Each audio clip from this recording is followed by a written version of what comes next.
Okay, I'm starting a little bit later than I wanted to, but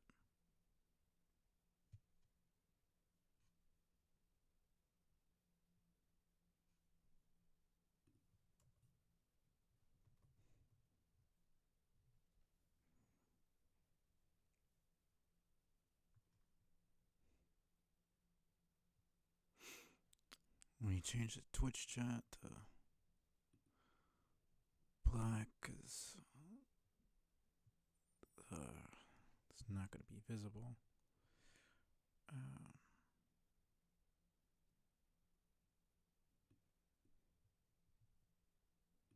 Otherwise, it's gonna be harder to see it.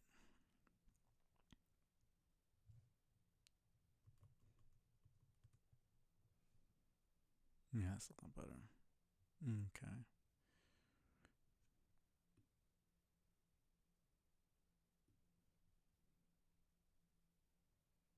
Yeah, that seems fine. Um. Okay.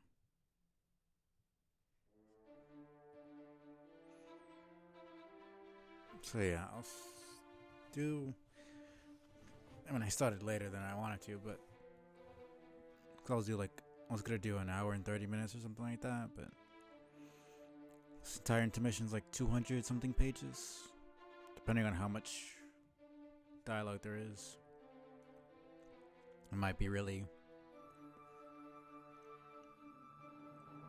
long or really short. Sometimes a page is one set of dialogue like this. Sometimes it's like an entire fucking conversation between like 5 different people. And there's like 50 plus paragraphs. So, let's just get this over with. Dave, are you there? Come in, Dave. This is Carcat. Over. Oh, man.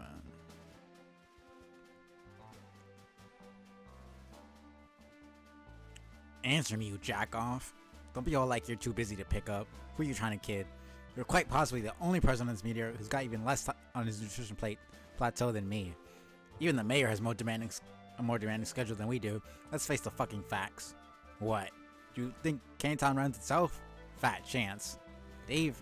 God damn it, Dave. I have a problem. No, we have a problem. Let me switch this.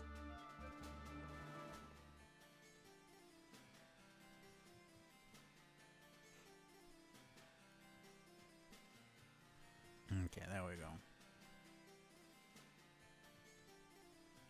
Sky is now visible to the naked eye. Can't be much more than a few hours away. This is it. It's what we've been waiting for. 3 of the longest human years we will ever have to live for the rest of our lives. Sunk in this depressing laboratory, which by all accounts should have never functioned as anything but our eternal tomb. I have no idea how we're even supposed to stop this thing. Do you? Oh well. Sending it blasting off somewhere at the speed of light sure seemed like a good idea at the time. And now that we're finally here, after all the waiting and drama and boredom and stupid bullshit with our ancestral ghost, even disregarding the one hilariously neglected detail that this meteor has no fucking brakes, I still don't think we're ready for this. I mean, they were never supposed to win. Not really. I don't... How do I even begin to address this shit? Okay, how about this? So I can't think of a better general purpose question to help break the ice in literally any imaginable social situation. Oh, okay. Right. I forgot about this. Where are your fucking pants? Snore, huh? My pants? What are you talking about? They're on my legs. I wasn't talking to you. Oh. Dave, we have a big problem here. What? Things time we had what did you call it? An intervention? For Rose? No, not Rose. Why would I be talking about Rose? She doesn't have any major problem that she needs to be confronted about by her friends before she flushes her whole life down the gaper, does she? Yeah, kind of.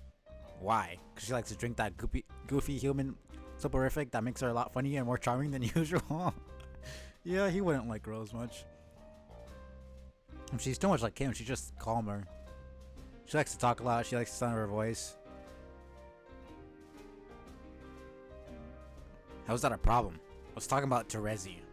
Man, Terezi doesn't need an intervention. She just drinks a lot of soda. How can you not see that is a huge fucking problem? It's busy shit water, dude. Who cares? Okay, can we just once acknowledge that we are mutual aliens to each other, and as such possibly have different values and standards about things? Just think about just this one time, Dave. Thanks. Terezi has made a choice. Among them was to begin guzzling untold liters of that putrid circus cola. Think of it as like a rite of passage. Something that just goes with the territory when someone you know almost imperceptibly becomes turned into a juggalo. Wait, fuck. Maybe she does need an intervention. She needs to wake up so we can talk to her about this. She won't wake up. What do I do? Did you try kicking her? Yes. I'm out of ideas. Well, whenever she wakes up, we all need to have a serious talk about this. She's in this condition when we get to the new session. It'll be a goddamn embarrassment. Not to mention deadly. Did I remind you who's still following us? She doesn't look primed for a battle from where I'm standing. Right, I just completely forgot about Jack because he's kind of fucking irrelevant at this point. Dude, like he was literally the big bad, and then suddenly the contest came in, and then English came in, and it's just like, dude's fucking old news. We need to act as a unified front, Dave. We need to let her know that, as her friends, we can't stand by and watch her degrade herself like this. Man, I don't know. Sounds like you want to make this needlessly melodramatic. Stand by. Putting you on speaker crab. Speaker crab. Yes, speaker crab. Man, don't put me on speaker crab. She needs to hear from you, Dave. She trusts you. God, honestly, she can do whatever she wants. I put this all behind me a while ago. Why do you really want me in on this conversation? Is it just that you don't know what to say about yourself? Maybe it is, Dave. Maybe that's exactly what it fucking is. I'm sorry, not a god tier. Not so fortunate as to be blessed with the gift of gab like you. What? That badge you earned. You know, the one that makes it easier to talk to people. Like that's not just like some bullshit that he did that was meta. Like, it's actually a thing in the lore where if you become a god tier, it's easier for you to talk to people legitimately. Oh man. It's like, I guarantee you most people probably forgot, especially with the capture logs now being called not capture logs, the fucking pester logs. I don't know why I said capture log. A completely different word. The pester logs and the sprite logs becoming dialogue logs, which is just a pain in the ass to even say.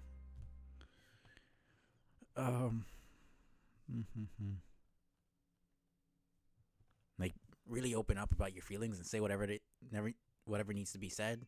That's what you think that does, isn't it? No, dude, that's not what gifted gab does. Okay, what does it do then, wise guy? Its utility isn't really comprehensible to lowly mortals. Sorry. You snide shoot hover. Why don't you come up here so I can push you off this building? Nah. He could just fly, bro. What are you on about? And you know this. There's no way Dave hasn't been flying around the fucking... I could just imagine him floating around, fucking writing raps and mumbling to himself. There's no way Flows. I was gonna say fly and Rose. Rose doesn't fly around drunk as shit. Probably fucking crash into shit. Putting on speaker crab, and then together we are going to keep it real as shit. Do you hear me? Oh my god. What do you want? What do you actually want from her? Do you want her to stop drinking Faygo and falling asleep in puddles of red fructose Kohlenschlauber? Or do you want her to somehow address the root of those habits and cut all that out for good? Yes, I want her to do that. The latter thing.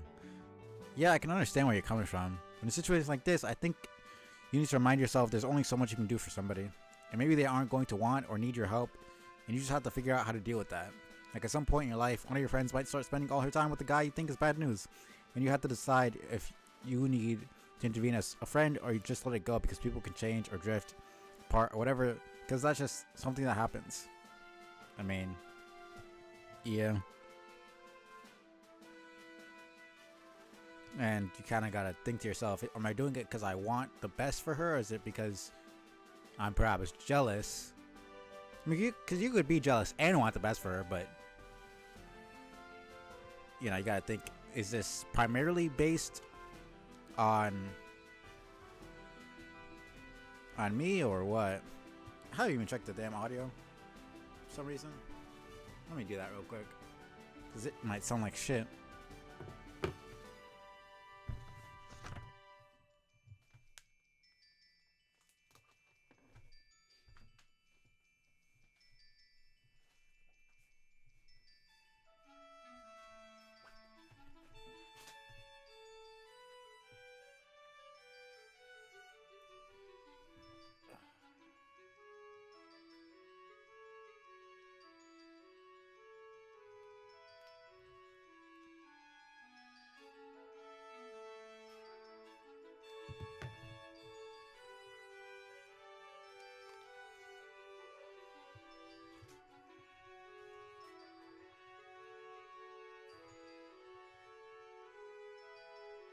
Okay, let me see.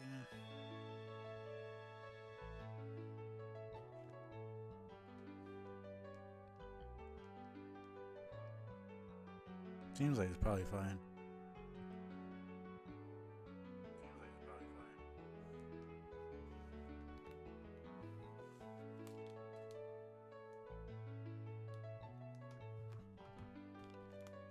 Okay, let's continue. Dave, your wisdom, my god, it's knocking my socks off. Holy shit, please tell me the secret to your wise ways. While you're at it, maybe you could tell me what the fuck you're talking about. Look, all I'm saying is, there comes a time in every young woman's life when she has to come to terms with the decision to gradually morph into a juggalo while all her friends and loved ones watch in dismay. Dorothy has strolled off through a dark carnival, taking a great brooding whiff of that decision's festive asshole. The choice she has made is all too clear. She's down with the clown. No, don't say that. It's true, man. You can live in denial for only so long. But as your bro, I have to say it like it is. She and Gamzee, man. That is literally a thing. They are in the hate square together. Total kismet spades, dude. No, that's not what I mean. I know that. Just why do you have to put everything so colorfully? I guess I do the same thing, but you always seem to take things to a different level of gross. Please say that shit. Please just say shit. Just please say shit normally for a change, okay? I don't know why it's so hard for me to read. Regarding Gamzee, yeah. Knew about that already.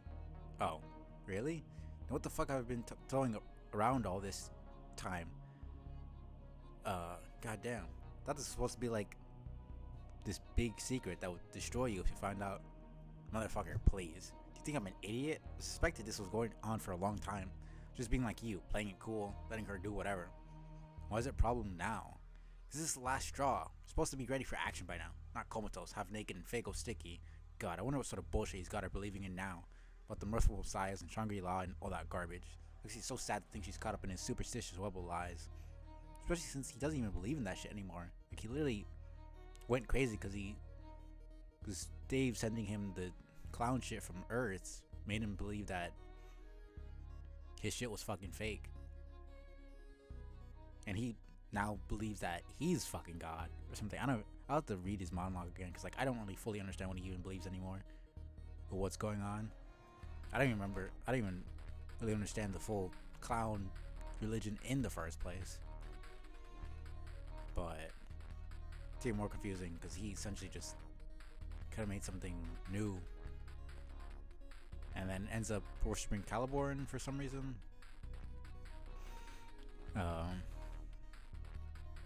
It's been awful watching the person I used to know slowly drift away from me, to the point where she might as well be gone. How did you manage to deal with that? What? You and she used to see each other all the time. What happened? Like I said, I just put it behind me. She started sneaking around events and stuff. I was suspicious, trying to hide the fact that she was seeing him. Like she was obviously ashamed of it and worried how I'd react. But it was hella transparent. That was going on, so I just said, it's fine, y'all can do your background thing with the juggalo, it's your decision. But I can't keep playing along. Can't do the quadrant thing, it's just too weird for me.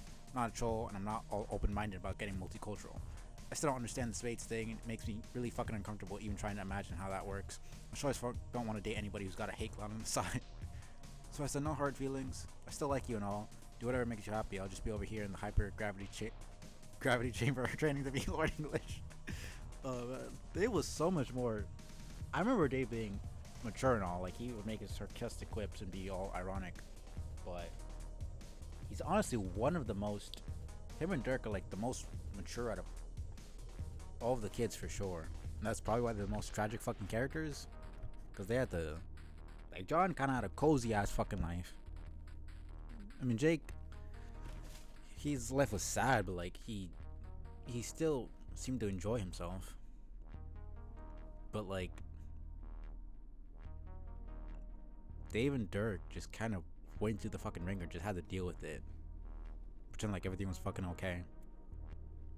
Then even when they finally get to the game, it's like shit gets worse somehow. Like, even worse. The original Dave literally becomes a sprite, has to live with the knowledge that his friends died, and that Rose literally is stuck in that timeline, and then eventually fucking phases out of reality and becomes memories for the next Rose. And he just has to live with the fact that he's a fucking sprite and isn't Alpha Dave anymore.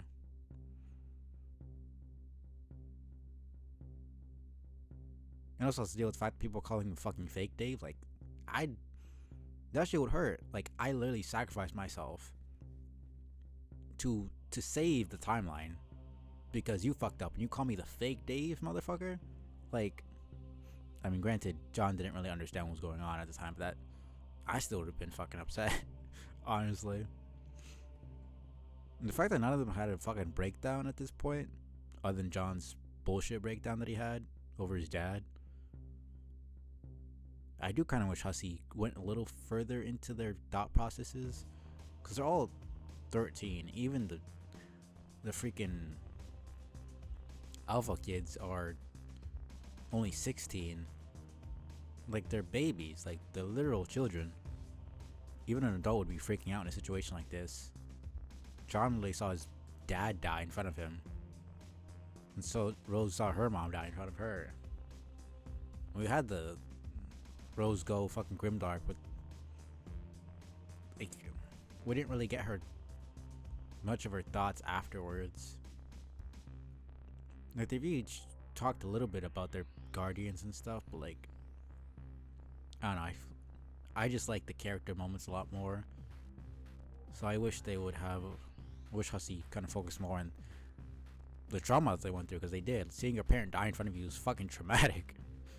You know, obviously, dying is traumatic, even if you know you're not going to die forever. Even being God tier, I mean, having to die to become God tier in the first place, whether you chose to go on the quest bed and know what was gonna happen, or you got fucking, you know, exploded or whatever, like, it's still fucking traumatic. So writing characters isn't the easiest thing, and he probably was focusing on other stuff. I would just like, you know, a bit more insight into what's going on in their heads. But yeah, I just like these moments where we get a bit more of their personality and like what's really going on. We have a hypergravity chamber? No. Oh. What about you? Haven't you been talking to Gamzee this whole time? Or is he just balls out lying to you about sneaking around the meteor with Rezi?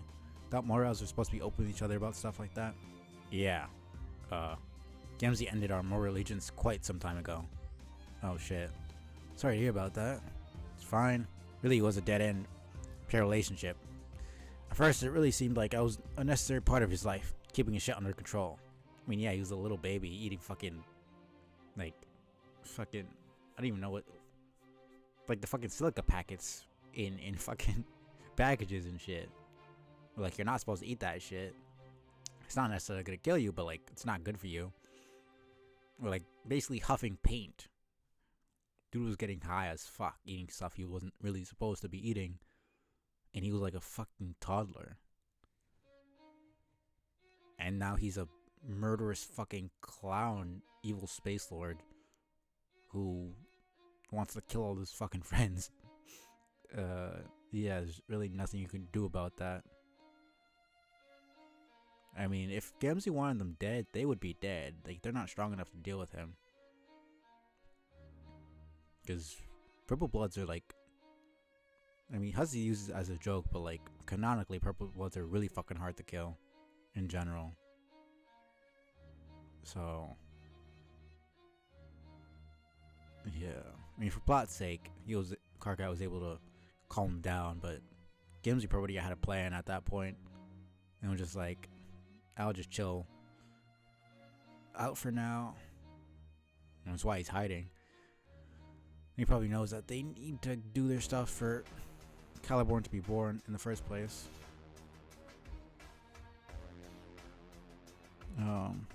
As time went on, he just got completely disinterested. Wasn't keeping up with his end of the thing at all. Started getting so unbelievably self-satisfied and pious, like way more than he ever was before. He's just so completely convinced he's found his calling, that this session is the gateway to the promised land where he'll fulfill his destiny. He's so caught up in his idiotic schemes he couldn't give a fuck about me anymore. Or whatever. At least he stopped killing people. Amazing, I spent 3 years on this rock and never said one thing to the guy. Saw him once though. Just a glimpse in a dark hallway. It's kind of like seeing a blurry purple Bigfoot with a huge boner. Oh god. That fucking god tier outfit. What a goddamn faker. I can't for the life of me imagine where he got that thing. You know Kanai sure as hell didn't make it for him. The man literally has no shame. Why is he wearing it? I don't know. I don't think even he knows. Maybe to make a good impression on his fake ass religious idol after he thrusts his sacred codpiece through the gates of Shangri-La. The best thing we ever do together is climb this asshole's dumb religion. Yeah. Really, it's the most hilarious fucking horseshit I've ever heard. Pretty much all religions are wrong, but there's wrong and then there's wrong. As in, zero chance you were ever proven right about even a single thing, dude. Ever, ever, ever. Ugh. God. Clown religion. Yeah. Yeah, no, that's just... People shit on the major religions, but looking at some of the cults that people have made, like...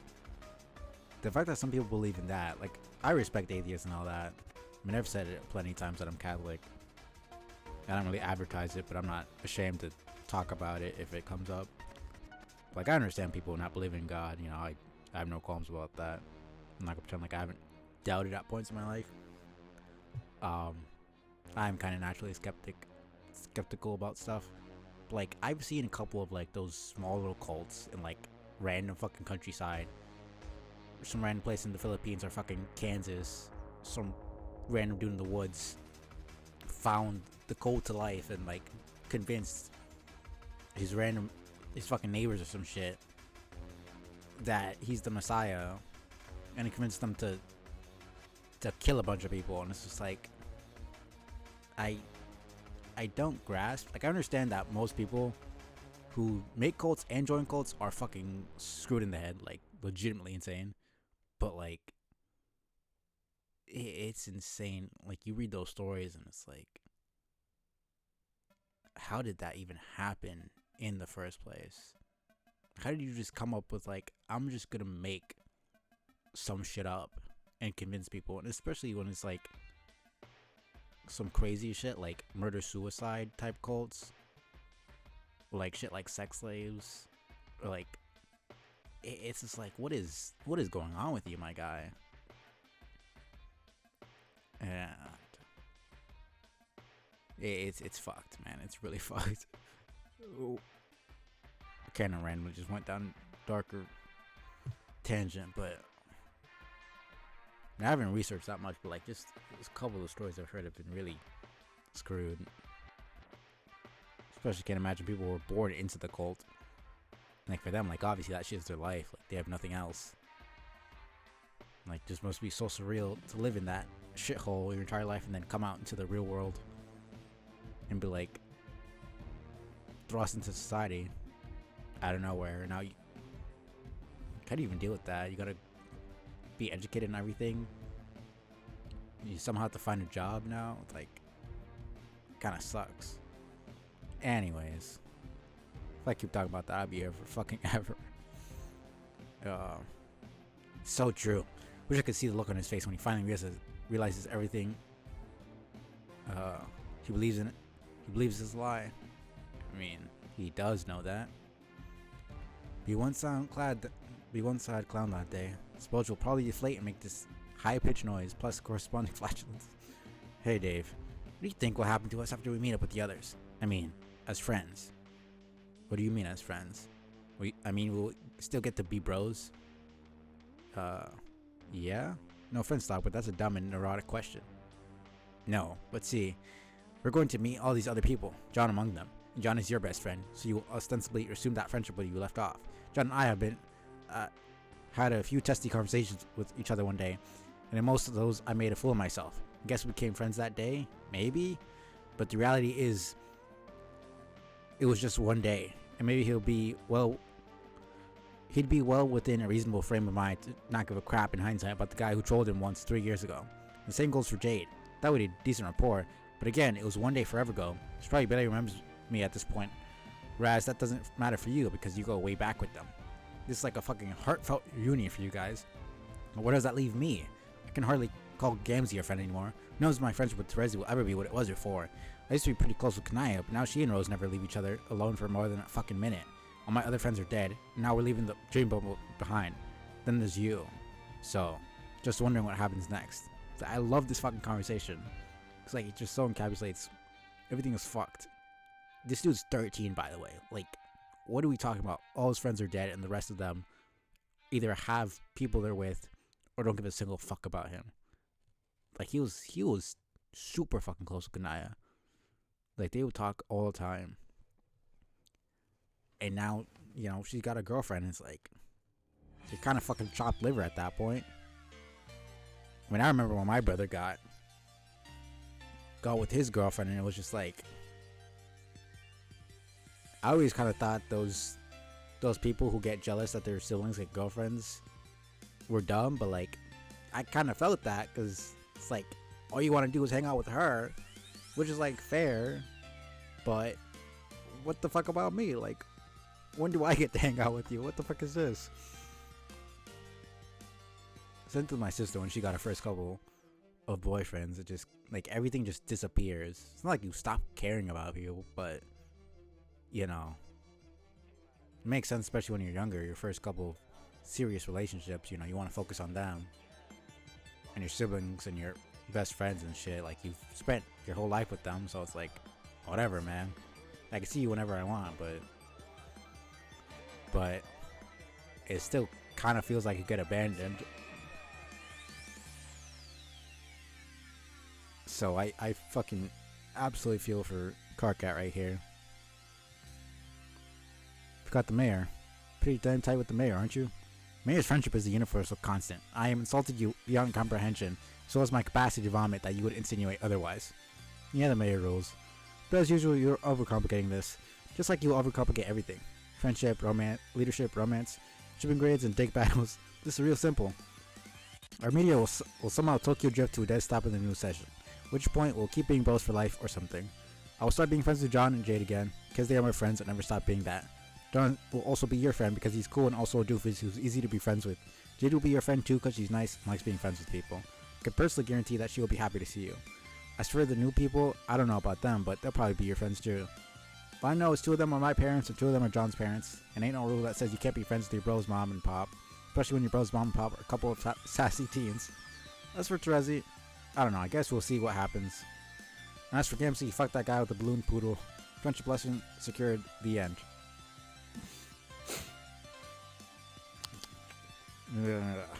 Uh-oh. Look who's starting to come around. God. We'll have to see how their relationship starts. But as for their friendship, I think their friendship is, like, their dynamic together is so fucking amazing. Dave and Carcat, I can see what people ship them, but, like, I just never got any sort of romantic vibes from them in the first place. So when they kind of were just together, granted I don't remember much, but, like, I don't know. Wake up, sleepyhead. Honk, honk, honk. Yeah, that's right. It's time to face the fucking music. Right, we have intermissions. Hey, you, computer man, need more help. No. Computer man, assist me with more hot tips. No. Yes, having trouble understanding Blue Hat. This is a shameful exploitation of our arrangement. We weren't supposed to talk anymore once you left Earth. I did not agree to those terms. Every time we talk, you complain that I'm being self-indulgent. You always come back for more. It's like you can't get enough of me. I think you might be obsessed. Give me more hot tips, asshole. You only made that cow top so you could talk to me on the go, didn't you? No. Please, don't lie. Who else would you use it to talk to in your solo session? Gamzee? But you haven't said one word to him to that device. You never even referred to him by his name. The clown has been an inadequate peon when it comes to doing things I don't want to do.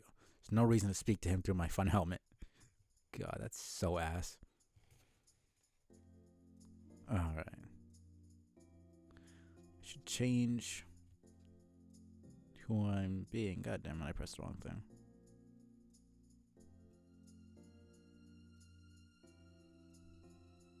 I'm Caliborn now.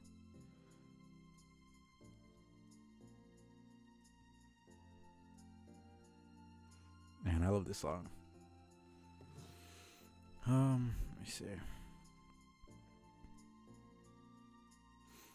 You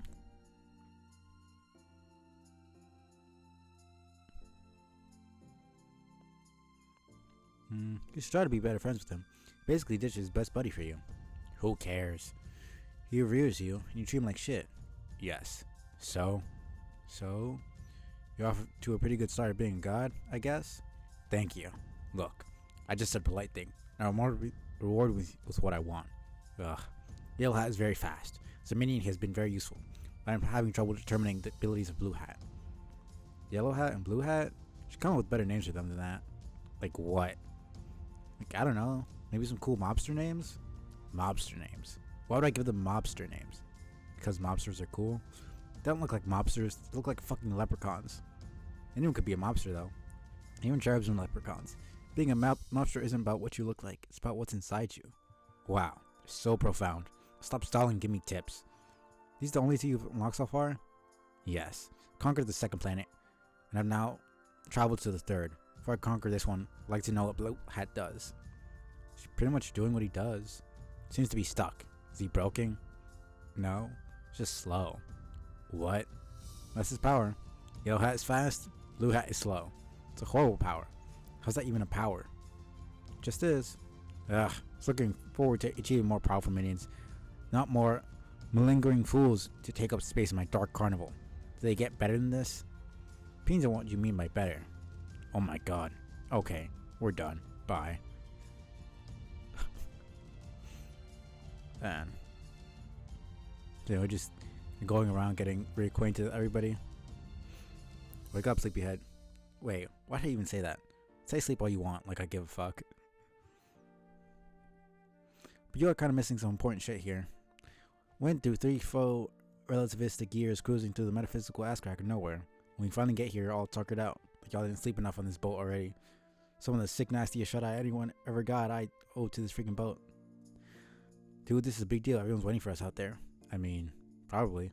I don't know where we are. Some green hilly place with all these Stonehenges sprinkled around.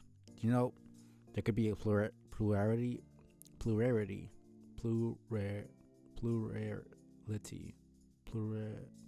Why can I not fucking say this word? Plurality.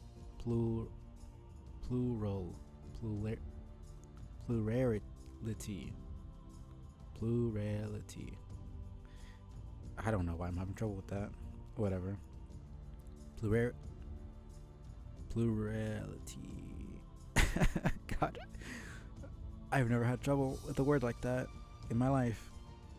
Good that I don't think I've ever even said that word. Plurality of Stonehenges. I didn't. But I guess fucking what? Henges aplenty where this place is concerned. Hey, where's Jade? God, I never want to say that word in my life. Guess she left already? Maybe there's an emergency somewhere and our doggy sends his letter here. Letter there. Maybe someone fell down a well. What do you think, John? Do you think our teen parents fell down a well? Nah, I sincerely doubt that any of them would be that pathetic. You know, they got fucking ambushed by a damn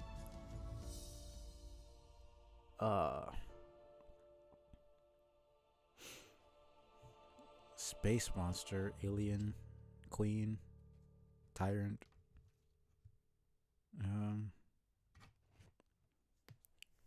Whatever it was, must have been important enough for Date to ditch us like that. Either that or maybe she was that desperate to finally get away from me. Between you and me, John, I didn't really handle things with her as well as I could have. Well, maybe real Dave will treat you better.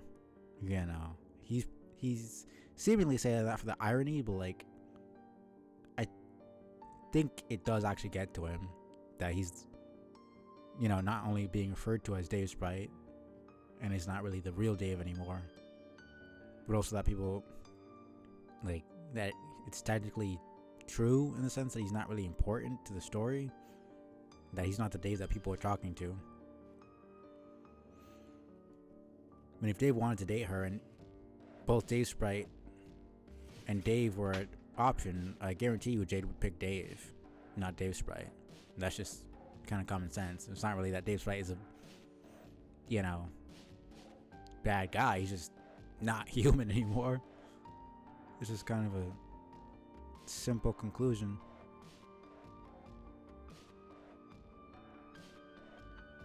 It's just unfortunate, really tragic. Or not, I don't know. Is it her favorite? Cutting Bird Dave out of her life? Nobody really deserves Bird Dave as a boyfriend, or friend, or anything. It's like getting one of the janky Daves from the bargain bin at Dave Depot. One of the markdown days the day after National Dave Day. It's like somebody taxidermied your Dave and expected you not to notice. Feathers, what feathers? No, that Dave is totally normal, okay. Just go back to being bros with real Dave when you see him. It'll be fine, I'll just flop around and do my thing alone. So is that why he was talking shit and leaving one of the notes on John's birthday to purposely antagonize him? Probably part of it was like, haha, funny, irony, all this shit, playing one of his brother's mind games, but also he's probably purposely antagonizing John so John wouldn't like him anymore, and it would be easier when Dave Sprite just fucks off so nobody would miss him, which is just actually fucking depressing. And I hate that I actually just realized that right now.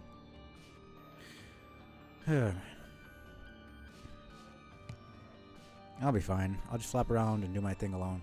Completely alright with that at this point. Quite our ups and downs, John. But all in all, it was cool to go on this road trip with you. There were some times, man. Good times. I'm telling you, they were unreal. Bet you people pay good money to see every second of the madcap stunts that were going down on this ship, basically 24/7. If hulls could talk. Wow. Just joking. It was seriously boring as hell. But I mean, it was still cool, so yeah. Hey, it's that ring anyway. I knew with that ring before. I guess I was just like, okay, John has a magic ring for some reason. No need to mention that or anything. Where'd you even get it? Can't even hear me. You got your snooze on so hard. Ain't gonna wake you up to hassle you about no ring. Probably should have said all this stuff when you were awake anyway. Like the stuff about friendship. Fuck it, I'll just leave another one of my patented magic notes taped to your shoe or cowlick or something. Magic notes rule. I'm just leaving taped on stuff. Oh, man. I should have talked to myself a lot, don't I? Wow. Why have I never made this observation? Probably need to be a bird for exactly 3 years to finally have that epiphany. Wonder if real Dave ever had that epiphany. Probably not, because he's not a bird. The bottom line is being a guy who's also a bird makes you think. Anyway, I'm out. P.S. Happy birthday, John. Some watermarks for the road. It's freaking shades. Dave is like... The Strider curse is like actually real.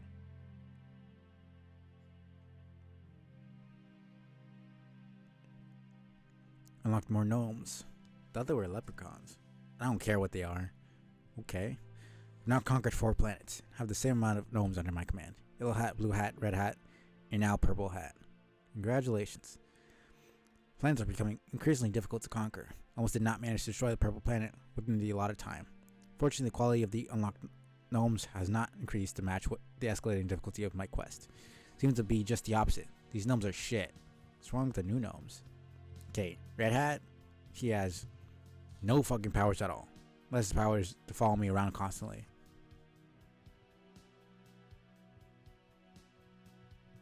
Yes, that's basically what he does. Purple hat is even worse. His power to dance around all the time while singing riddles to me? Yes. Awful. Purple hat's behavior is so infuriating. I've attempted to murder him several times, but to no avail. Can't kill Purple Hat. He's too lucky. That's also his power. Being really lucky.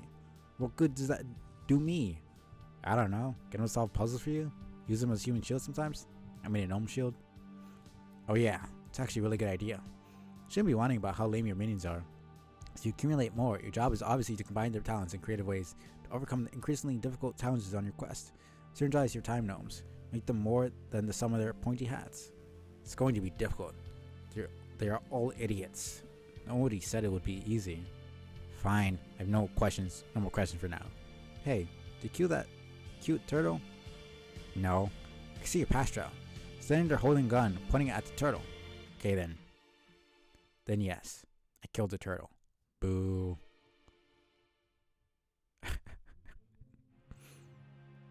Man. What is happening over here?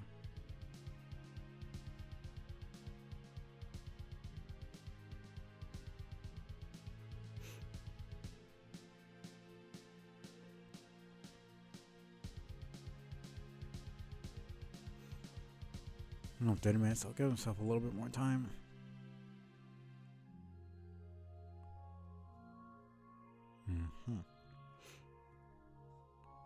Hey, it's the blue boy again. See him there, just off the starboard shit. Yo, watch how far away I can fork him from. Mina, put the trident down. Don't make me confiscate it again. Confiscate?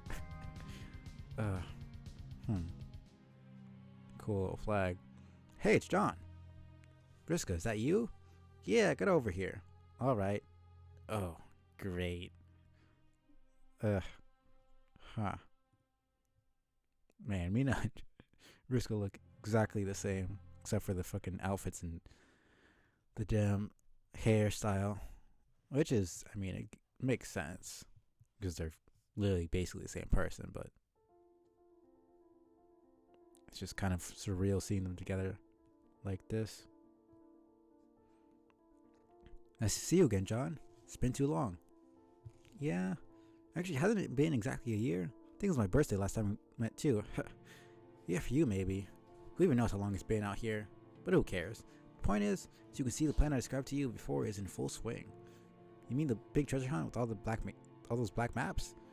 Yes, but they aren't black anymore. Not totally. Everything's gone exactly as I intended. The English have taken the bait, hook, line, and sinker. He's been chasing our extended party around the ring, blowing shit up with his monster breath, thus revealing the path to the treasure in the process. Must say, for an evil mastermind, the guy's kind of a dope. Suppose his every move was carefully calculated ploy. It's carefully calculated ploy to show his existence in the first place. Yet here he is wrecking the joint like an oaf, unwittingly helping the hero find a weapon that will finally take him down. I mean, it's kind of like Ouroboros, isn't it? It goes around back on itself, and then it eats, like it just eats itself. So it comes from itself, but it also eats itself. At the same time, I mean, he's a paradox in the first place. So it makes sense that he would be the cause of his own birth, but also the cause of his own death.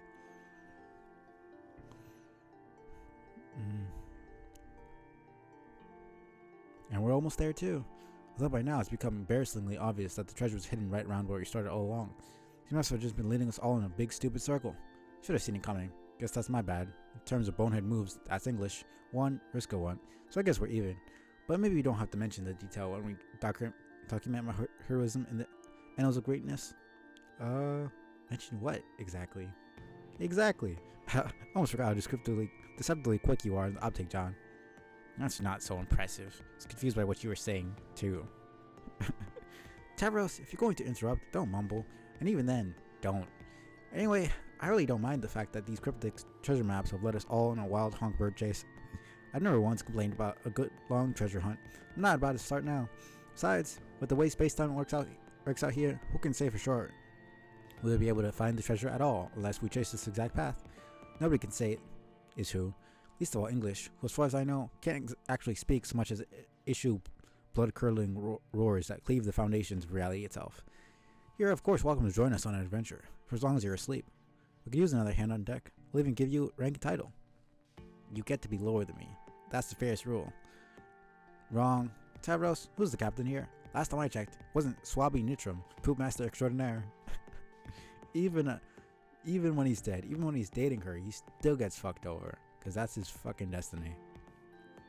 Fucking socks with his dual eye patches. By the way, hi Tavros. How have you been? Okay. Cool pirate after you have there? No, thanks. But it's not cool. It's dumb. Frisco wants me to wear it though. So I do. So she'll be happy. Don't ask me where my pants are. I wasn't going to. We all look amazing as pirates. This is non-negotiable. No argument here. What about the rest of your crew? Remember her, the punky one who always likes to stab me with her spear? But I really hope she doesn't do that this time. Shame on, blue nerd. You in my crosshairs, sucker. Got you right where I want. Just biding my time. Biden. Gonna hunt you till we both double dead. You're my obsession, little blue fish. My shrimpiest of whales. My mobiest of dicks. Call me fisherman. This bitch is... I don't know what is with her, man. Stop it. But I don't know, the one who looks kind of like your sister. What is your name? Irenia. Hi. What about those two over there? I forget that he's basically... I mean, the first one he met was Vriska when he was dead. And then... technically the first one he met when he was alive was Tavros. And then, yeah, he got stabbed by Mina. That was pretty much it. Yeah. Right, I should probably change from Caliborn to John. These are my friends, Radiant and Solix. Is it really accurate to call them friends? I mean, I guess probably water in the bridge, but I recruited them for this expedition as specialists. They aren't really here to do any fighting, but their abilities become useful once you retrieve the treasure. Hello. Hey, are you alive? Your eyes do not look spooky and ghostly. Thanks. Yes, I'm alive. Yeah, and apparently she intends to stay that way, hence her principled, if somewhat lame commitment to pacifism. But considering our history together, I'm willing to let bygones be bygones. Happy to have her on my crew in whatever capacity she likes. Your history? What happened? Wait, that's a rude question. Sorry. I mean, Vriska loves talking about horrible shit she did, and then kind of giving herself excuses as to why she did them. Pretend like she was kind of a victim when she really wasn't. In like most situations.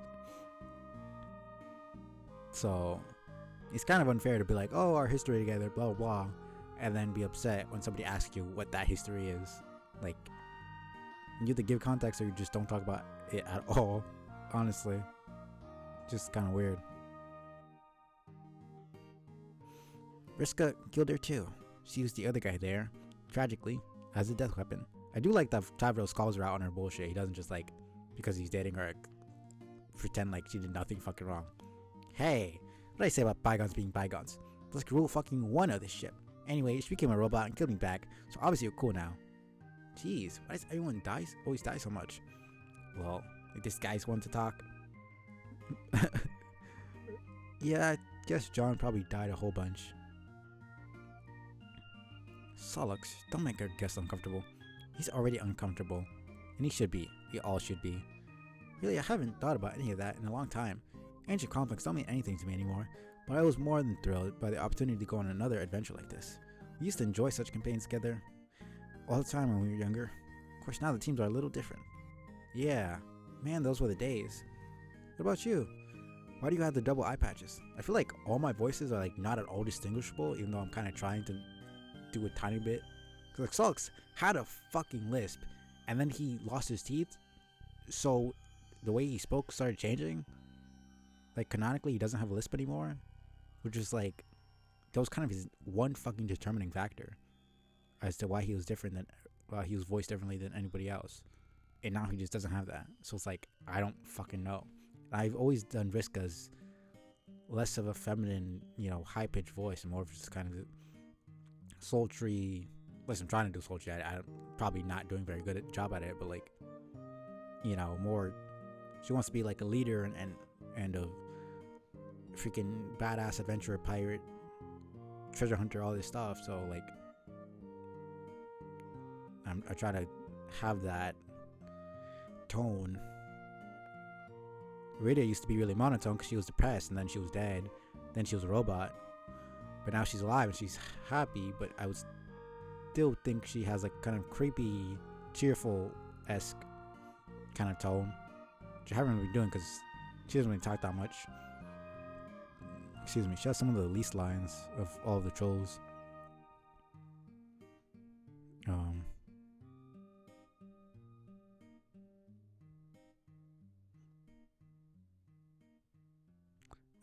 Anyways, whatever. Doesn't really matter. What about you? Why do you have those double eye patches? 'Cause I'm blind, stupid? Can't tell if you're alive too or not, because I can't see if your eyes are spooky. They're spooky as shit, but yes, I'm alive. Okay, here's the short version. I used to be able to see, then I went blind. Then I used my powers too hard and died, but turned out I was only half dead. Half dead? Let me finish. So the ghost half of me could see again, so I was only half blind. Then somebody prototyped my corpse, which I guess sucked the ghost half of me out of my body. So I'm gonna be fully alive again? Also fully blind. Now the ghost part of my soul is sharing a sprite with fucking Eridan of all people. Who's Eridan? Just a douche who blinded me in the first place. Doesn't even matter. Alright. I don't think I quite followed all that. What does being half dead even mean? You know, forget it. I'm so sick of telling this story to people over and over and nobody understanding what the hell I'm talking about. It's all so simple. No. Actually, it isn't. It's a fucking stupid story that makes no sense. Maybe that's the problem. My marginal existence is fraught with so much pointless duality and complicated nonsense. So I'm done even trying to explain it. From now on, I should just wear a shirt that says, "Don't ask me about my disability or my mortality, then everything will be fine." Fair enough. It's really kind of a shame Gamzee prototyped Eridan's torso parts and swept his ghost from the afterlife. They would have had a great time on this voyage. They used to own him during our nautical campaigns all the time. If he was on this ship, I'd walk the plank and plummet through the fake-ass water to infinite nowhere forever. Besides, you act like you haven't already recruited at least 50 fucking Eridans from Doom timelines on your army. You really are shamefully prejudiced against our alternate reality ghost selves. They're just as real as we are, and have the same emotions and everything. Give me a break, Solix. As if you don't view them this exact same way. You got real Eridan, and then pretty much a whole bunch of pretenders out there. They're all real. Shit, I don't even like Eridan, but here I am sticking for his copies. See? You just call them copies. Even you can't avoid accidentally using a problematic slur, which reveals no matter what you believe about your morals, deep down you're always going to favor the original, viewing all others as duplicates of less value. Oh, whatever. Just whatever. Rationalize the collateral damage to your army all you want. And to think, before I joined your party, I heard rumors that you might have changed, like learned to be a better person or something. Yeah, right. Oh, please. I hardly think I'm a bad person for failing to give a shit about a billion meaningless dead Nepetas. Do you? No, you're not a bad person for that particular reason, I guess. Oh, man. I've never really heard them talk. There's so many dynamics we don't really know about because those two specific characters never interacted, especially among the trolls. Like, I don't remember Fairy or Aradia ever talking to each other. Like, they were both pretty fucking cheerful characters. I feel like they would get along really fucking well. Same thing with Fairy and Nepeta and Aradia and Nepeta. We barely ever see that happen. Really, the main female duos we see are, well, did Terezi and Kanai really talk that much? Not really, that I remember. It's really Terezi and Vriska with their whole rivalry shit. And then it was Terezi and Aradia because they were teammates.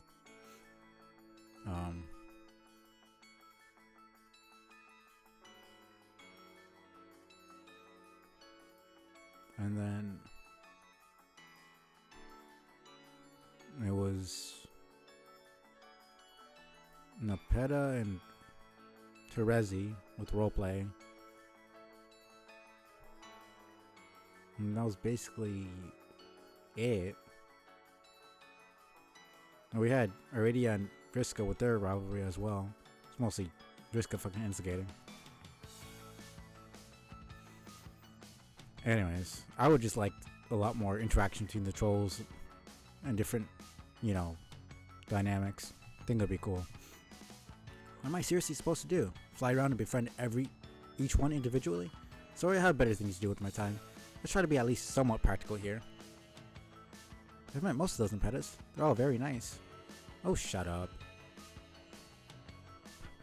I mean, she's an asshole still, but like, she is fair. Like, the main point of the army is kind of just have expendable people, and like, you're already dead, and there's like 50,000 of you. You kind of already lived your life. You're here because you know you're probably gonna die. It's like she lied to them. Like, they know that Lord English can kill Ghost and that they're in danger. So it's like, sucks to suck, I guess. And what all those ships up ahead? Are they part of the treasure hunt too? Of course. What's my army? Okay, I mean our army, but like on boats. Isn't an army on boats usually called a navy? John, help me out. I seem to have trouble remembering which one of us is the captain.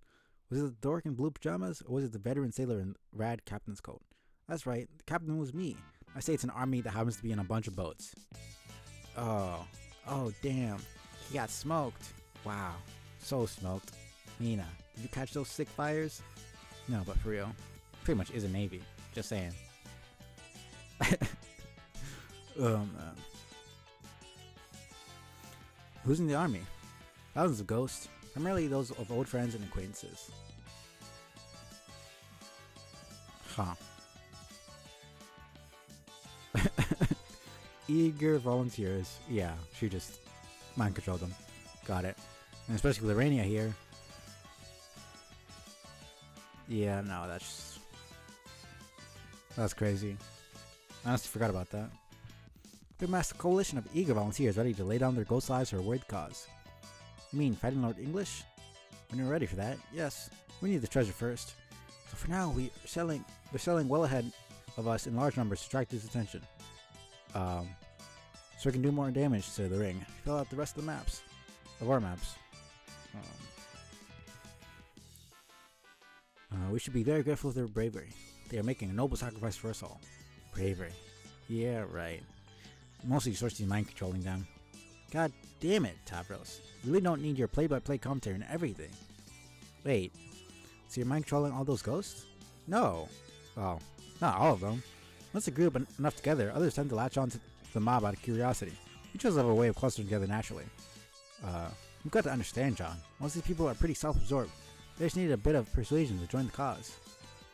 I mean, the only person here that I can see that I'm not really cool with dying is, I'm assuming that's Mulin, not Nepeta. Because showing the Dancestors. Though that might be Eridan, not Cronus. Either, regardless, if that's Mulin or Peta. That's the only one that I'm like, doesn't really deserve it. Well, I guess Latula and my Tuna don't really deserve it either. But fuck Eridan, fuck Cronus, and fuck Kankri. I don't care about them. Word. Yeah, but isn't that still kind of dickish? But all those stubborn jackasses are going to double die anyway if you don't all work together and kill this guy. This is war, John. Times of war, difficult decisions have to be made with the lives of many. Just think of me as a general giving orders to my troops. It just happens that the orders are a little more direct in this case. Hey, Circuit Deuce. Let's not lose track of who's actually in charge of this shit, okay? Yeah. All hail her Imperious teen condescension, the fresh new face of tyranny, Supreme Admiral Pisces. All this time I would like the motion. At this time I would like the motion for 15-minute bowing break, so that we may demonstrate our reverence for this bold, spunky leader. Yes. Taros, stop bowing. That was a joke. Nah, keep doing that. Lower, Swabby. Lower. Face on the fucking deck. Yes, just like that. Perfect. How do you mind control so many ghosts at once? Oh man. That's wild. In front of his girlfriend, being told to bow, and he's actually complying with that shit in the first place. Like, Troll Society's dead. She's not fucking Empress anymore. It's just wild.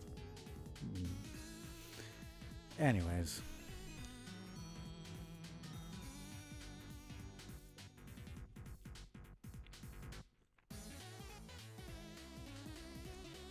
I didn't mind control so many ghosts at once. Isn't that kind of hard? Well, I do have a little help. John, did I mention? My ancestor. She is the best. She is? I must admit, I was not in favor of the idea at first, but I just realized that was Urania, not Vriska. God. The exact same fucking font. Must admit, I was not in favor of the idea at first. Vriska made a very strong case for using our combined powers in this way. In perfect reality, no one would have to get hurt. The stakes are too high to be shying away from such measures. See what I mean? The best. It has been wonderful spending so much time on this adventure of my descendant. Not just because it's helped me to get her to know her better, because it's opened my eyes to things about myself I was never really in touch with. There's certain capabilities within me I've never quite been able to face. and she's helped me realize I've been hiding from them all my life, and well beyond.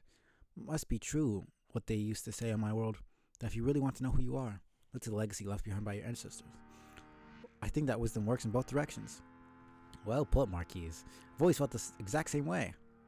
Ugh. Oh my glove, the Cirque twins being adorable again. Nitram, get your mop ready for the swabbing. For swabbing up all this vomit coming out of my mouth. Ew.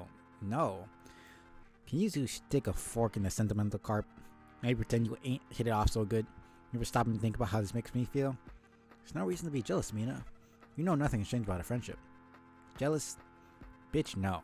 Just makes me think about my descendant, and how instead of having this cool frenzy relation with her, I just got this uncontrollable urge to stab her to death so she doesn't threaten my supremacy. Which is a shame because she's so cute. God damn, I roll blood and the crazy junk makes me have to do.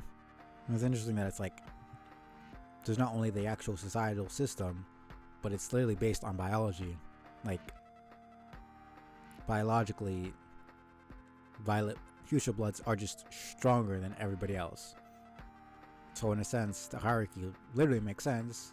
Why would a rust blood be ruling over a fuchsia when a fuchsia can literally kill him in one punch?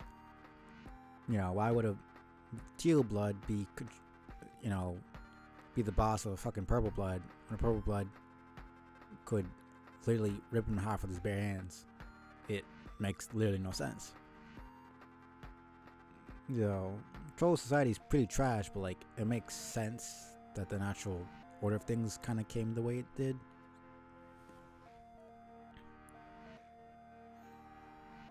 Ah well, maybe someday I'll find an heiress who my genes don't instinctively make me want to murder on sight. Then I teach her the badass ways of being a boss and shit. God, trolls are so weird. Yeah. So 958. And it's 200 something. It was 231. 231. I'll try to get to at least 6,000. John just said trolls are weird. He said it quietly, but I heard him. Hey, you snitch. Yeah, but aren't we? Well, the story is Blue Kid is a dumb nerd, but is right when he says stuff. Looking at that, it's like me and him are becoming fast fronds, thus lulling him into a sense of false confidence already. What? Soon, my little whale. Soon. It is true. To a human, the ways of trolls from both Alternia and before us will seem very strange. In fact, prior to uniting in the afterlife, even the two groups of trolls were reasonably alien to one another. I've had a great deal of time to study the cultures of many species throughout Paradox Space. No matter which race you belong to, one can always find another whose ideals pose a challenge to comprehension to even the most open-minded. And though the ethical standards of those from Alternia may seem unpalatable to you, rest assured there are beings elsewhere in the cosmos whose violent tendency would be considered extreme even to most trolls. Basically, there's always worse. Actually, John, I'm very glad you brought this up, because I was in the middle of a wonderful story about this very subject, but you interrupted when you boarded our ship. Oh, sorry. No, that's fine. Really, I'm quite pleased that you did. This way I get to start over from the beginning. Oh, fuck yourself. That's great.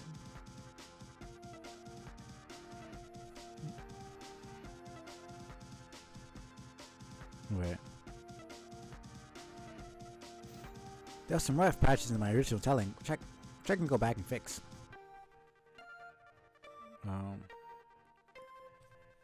This time will be much better.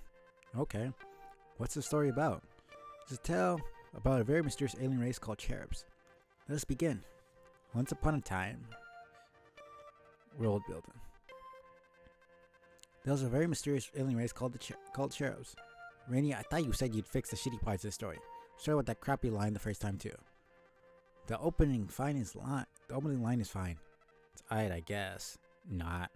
Oh, shut up and let me tell my story. Now, where was I? There was a very mysterious alien race called cherubs. Right. There was a very mysterious alien race called cherubs. There was one cherub in particular who, for at least the first half of the story, will be our heroine. She spent eons roaming her galaxy, completely alone, but the time had come for her to find a mate, This is no small task for a cherub. Being an asocial species, they spend virtually no time in each other's presence at all. Despite from when it is time to mate, they may go their entire lives without encountering another. So they scatter their numbers throughout space, each staking territory spanning many light years. Like a predator is able to track the scent of its prey, a cherub can sense the presence of another nearby. This sense is especially strong if that cherub shares the same qualities its other half once had long ago, before experiencing the maturation process known as predomination.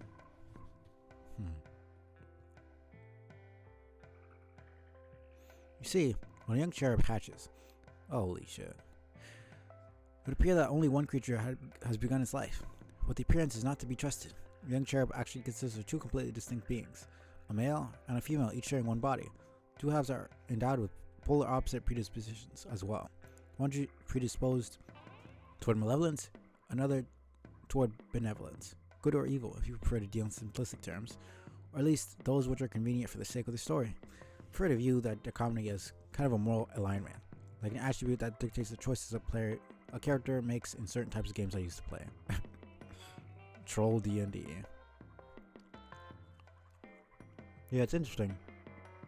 Because I was thinking that, it's like, why are they so different from each other? They're both cherubs.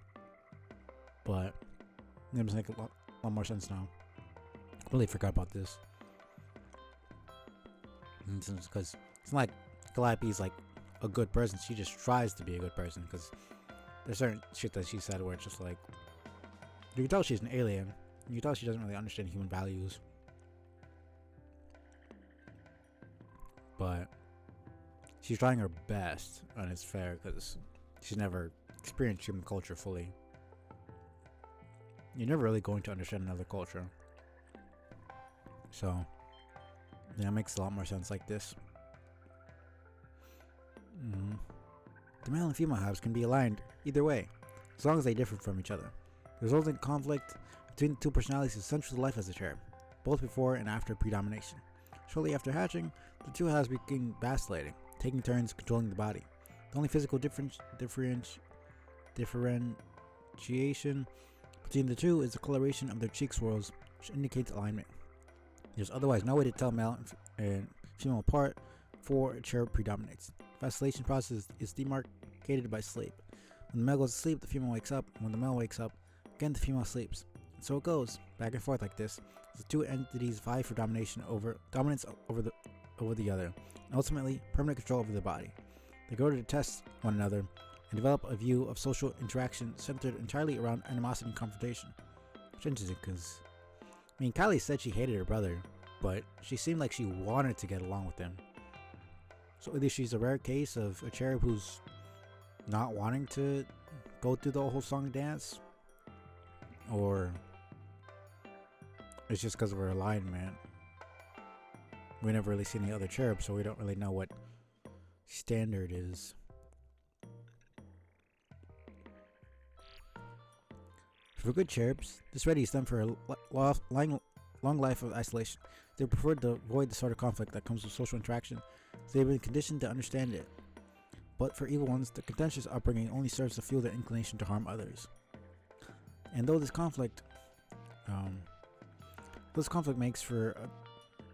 duality makes for a tormented childhood, the inner conflict it creates is an extremely important part of a cherub's life.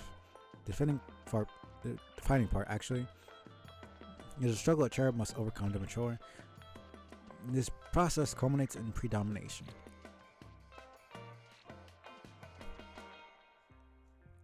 One half will prove to have a stronger will than the other. The less dominant half will then weaken over time, and it will eventually become clear to both that one will not survive. The dominant personality will then completely consume the other, integrating it in such a way that only one is left. The cheeks will become solidly colored. The cherub will grow to maturity as a single being, dotted with the alignment of the dominant half, and with all his or her personal qualities at the forefront of the union. In the case of our heroine, she was the good half, and the day of her predomination was, in a sense, the day her brother died. And though it was to her benefit and personal growth, because of this loss, she was always lived with the sense something was missing. Every sexually mature cherub lives with this feeling, strives to seek out another cherub, similar to the half they lost, and the part of their being which they grew up in perpetual conflict with. Desire to travel the universe in hope reigniting the conflict is very important to their species. It's the force which compels them to procreate. So she set out to track his scent, as it were. Soon, she found a physical trail as well. A path the Cardinals left behind by a particularly destructive male cherub.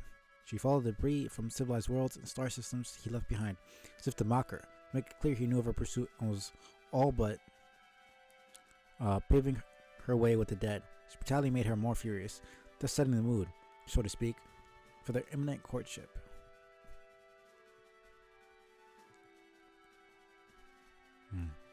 It sucks.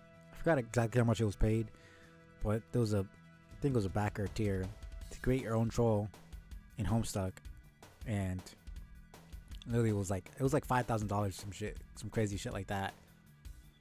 And it was really for a page, and then they die. Like, I would be pissed off. I don't understand how somebody could do that, even if they knew. I don't remember if they were told or not. I feel like it'd be pretty fucked up to make it seem like it was a character that was going to be important, and then I'm pretty sure Hussey said specifically that they were only going to be for like good of a minor character and probably get killed off. The cherub of his alignment is seemingly motivated by little other than to conquer and destroy. From existential perspective, behave somewhat like viruses attacking the system from within. But as with all symbiotic organisms living within a universe, there are balancing factors. While those inhabiting an evil cherub's territory will regard it as an unpredictable tyrant, those in the territory of a good cherub will likely come to view it as a protector, running quietly for millennia in deep space, ready to attack any encroaching threat. In that sense, they are not unlike cells in a universal immune system.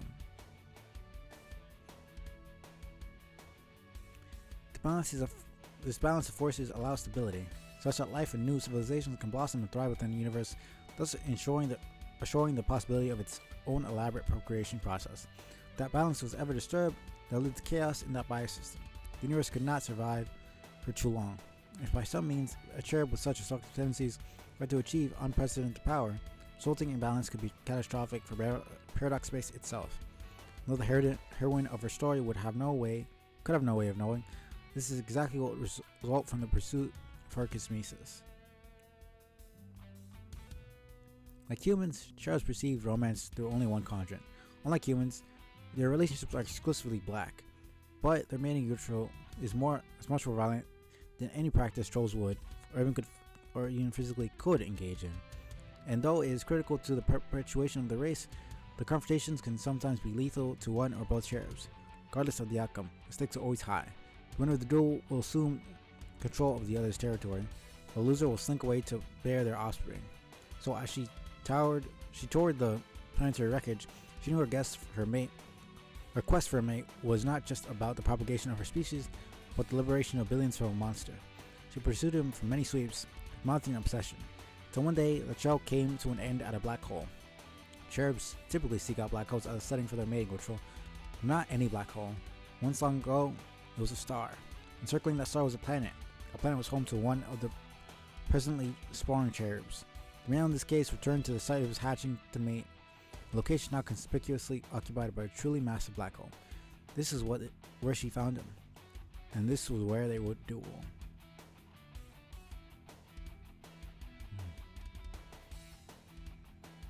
While an adult cherub is a fearsome creature and would be a formidable opponent to anyone in its unaltered state, this is not the form in which they do battle with each other. The ritual is more extreme and physically demanding than any other kind of courtship or duel in the universe. The moment they meet, they'll both undergo a dramatic metamorphosis. The mates will then duel as two vast, frightening serpents, each an astronomical unit in length. Essentially, W's double Mobius reach around type bullshit. Fucking Ouroboros. The tangled struggle between the green I don't even know what the fuck that's supposed to mean.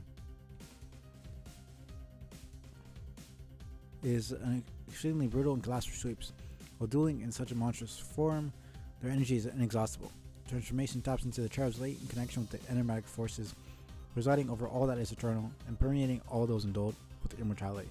Not only this power is only accessible to them during mating, In this form, they are only able to be injured by one another and are otherwise indestructible.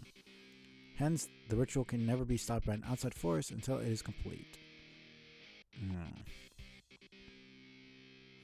It should come as no surprise that in this story, our heroine is victorious.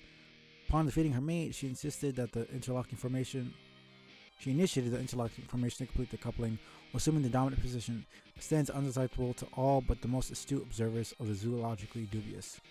Consequently, the male was fertilized with the young. I mean, we have some animals that do that here. Well, not this exact thing, but like similar. Nature is sometimes more crazy than fucking fiction.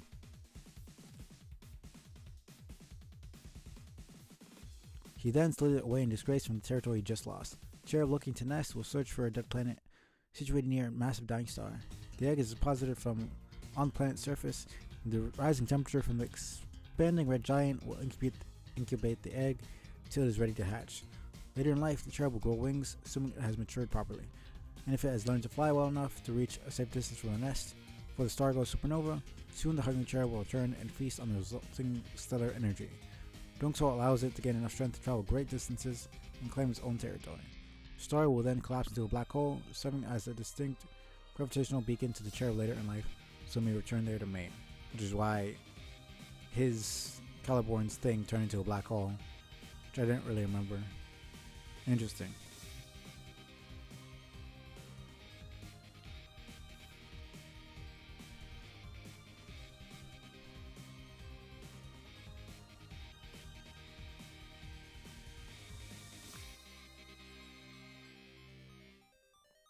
As it happens, our heroine's mate discovered Earth long after it had journeyed to a new sun, and long since new civilizations had risen and fallen. Now on the brink of destruction from its dying star, its barren accommodations were ideal for a young cherub. There he deposited his single egg and flew away, never to return. No cherub ever spawns more than one offspring at a time, which is every cherub's destined to grow up alone, or alone on the outside at least. The egg hatched one very special cherub with two names, one that few will ever know, and one that few should ever say. Fascinating thing about cherub reproduction is how the parent's alignment is passed on to the young. The male lays the egg, the alignments of the two halves will be the same as the parents. The female lays the egg, the alignments will be flipped, and the young male and female halves will be endowed with the opposite alignments of the parents. Imagine an evil Calliope. That would be fucking insane. That should be interesting.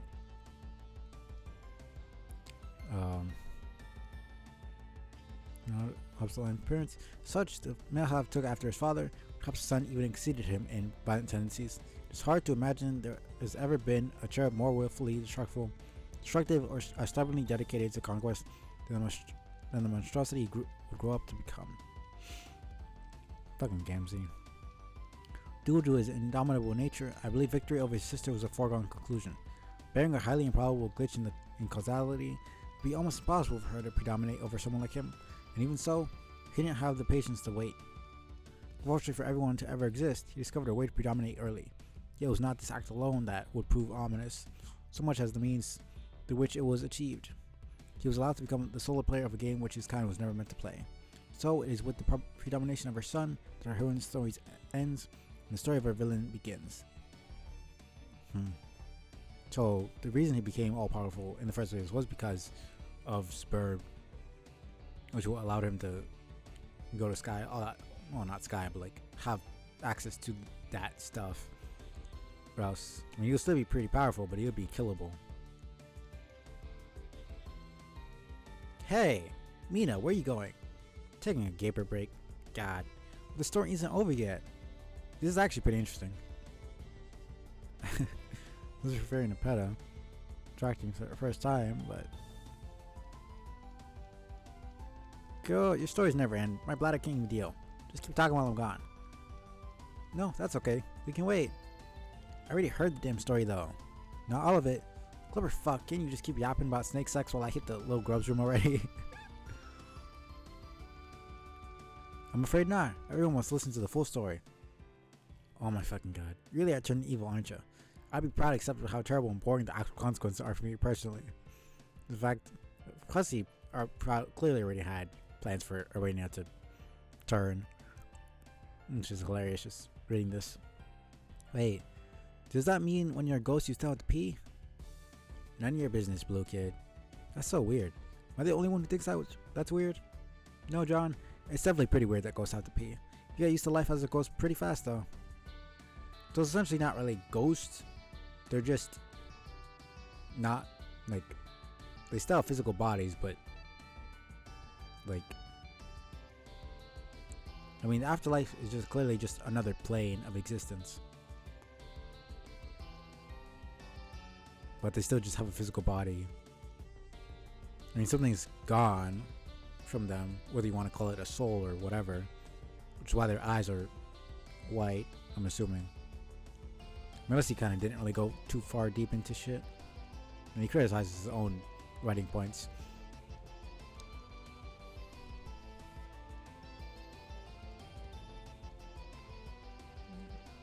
No writing is perfect, so kind of cutting some slack. Everyone has a different interpretation of afterlife and death in fiction.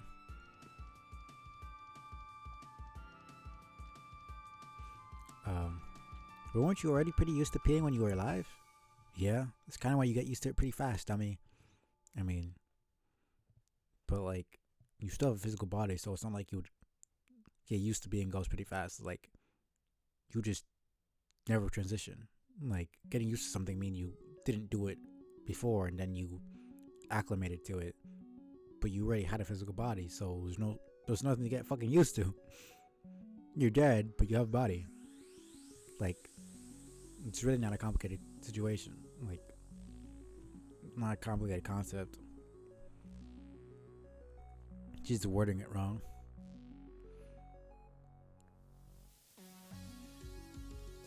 I mean, life as a ghost is kind of redundant. You're fucking dead.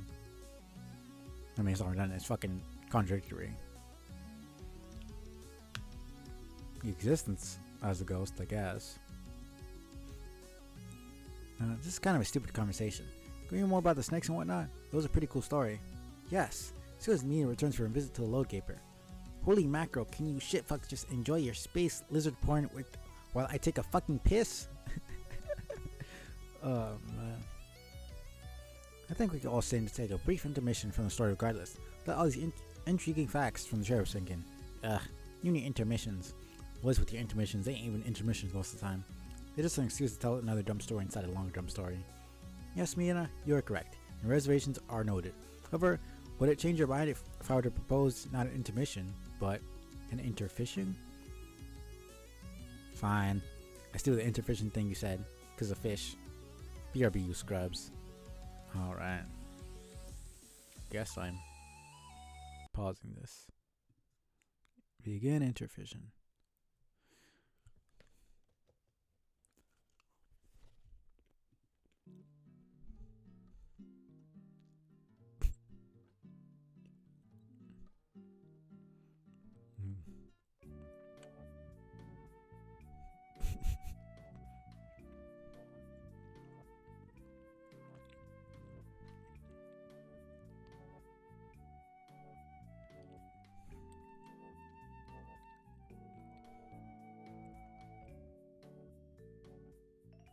This is great.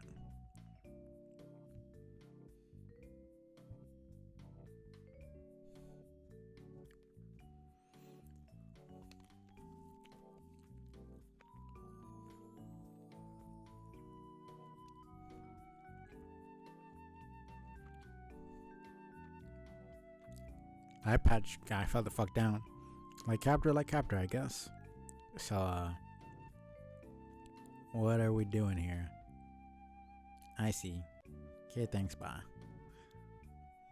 Randomly pulled out entire fucking musical set.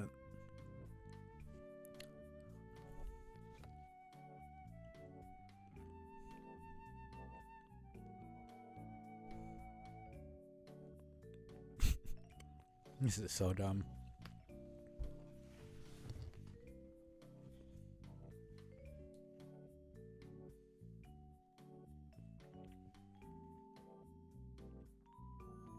Alright.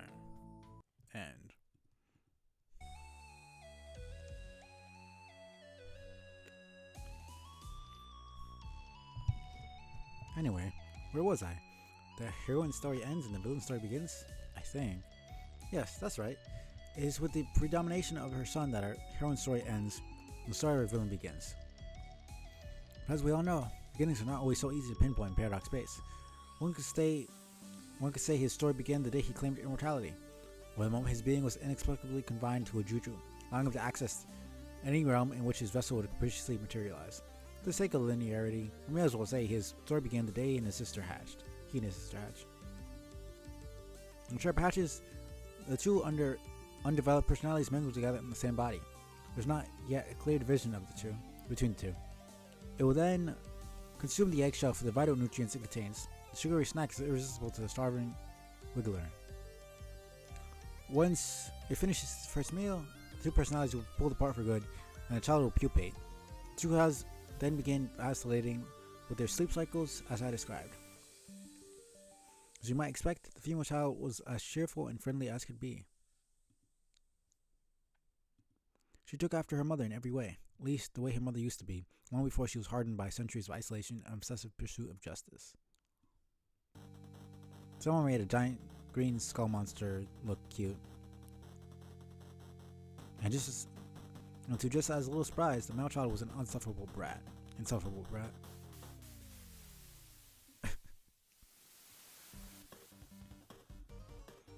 It is just as well that cherub parents abandon their offspring.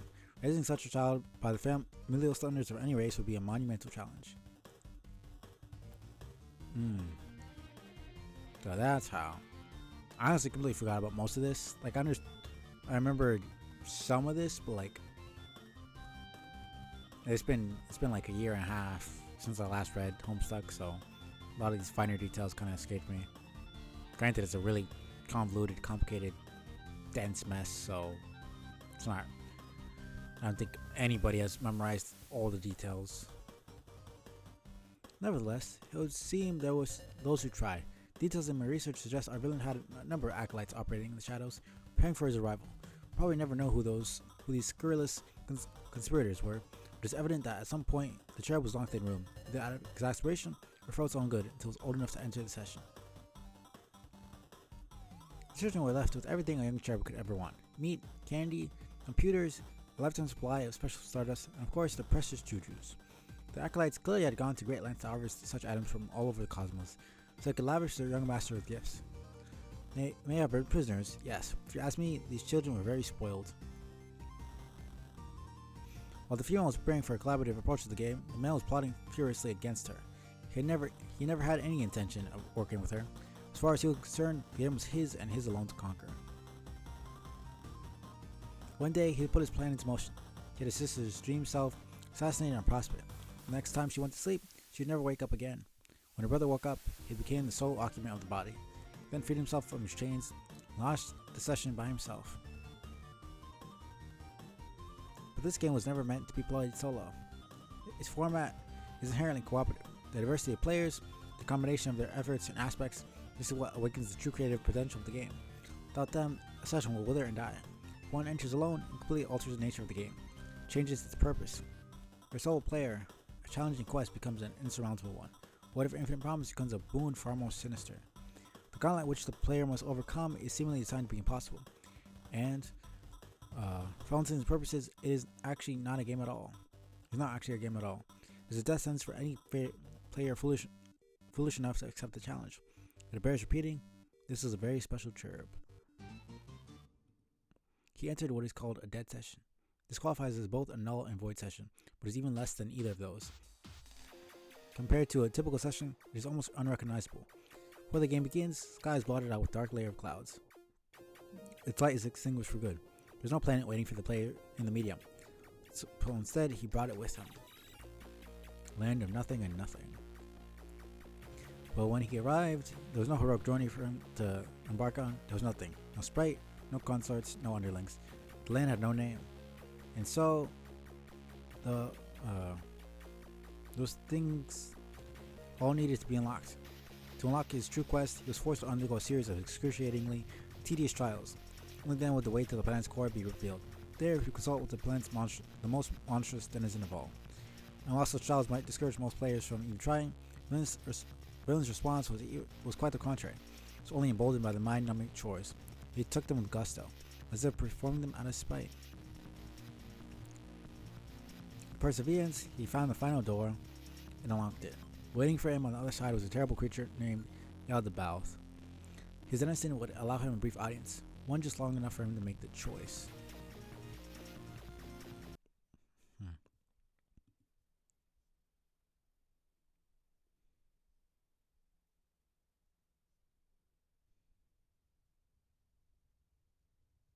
Very bright.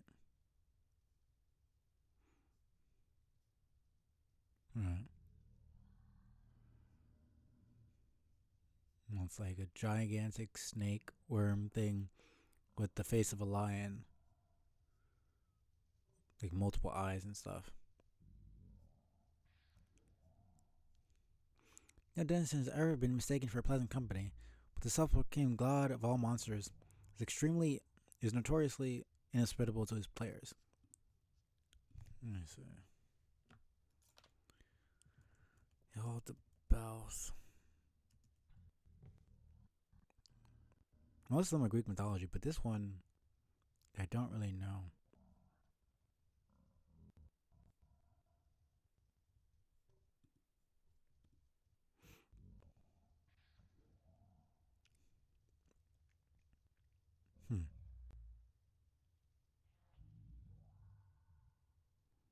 That was Hebrew.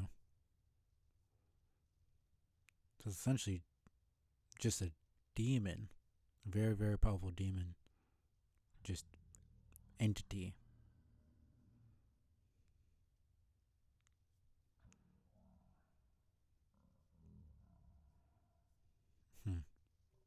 Very interesting.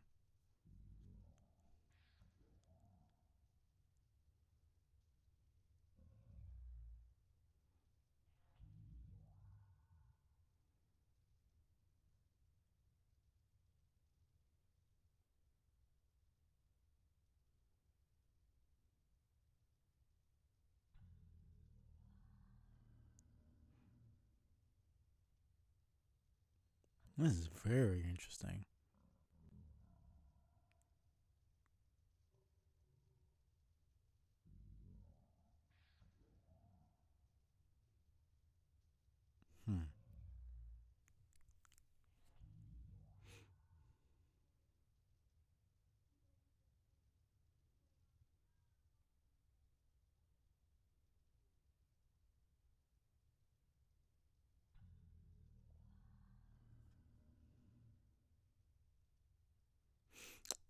Well, that was formative. Um. Anyways, where? The self-proclaimed god of all monsters is notoriously inhospitable to his players. His choices are known for their wild extremes, and to this player in his session, in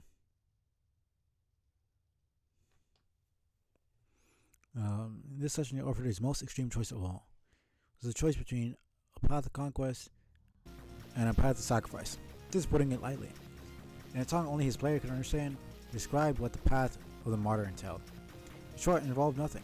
The player chooses to walk away from the temptation of power, surrender all ambition, and to welcome death. Strange for this pledge comes a promise. The player's sacrifice is assured to benefit all who will ever live. Death, the player would later be in position to help bring an end to a force of unfathomable evil and destruction, which is himself. He'd be going against his own nature to save the world from himself, which he would obviously never fucking do.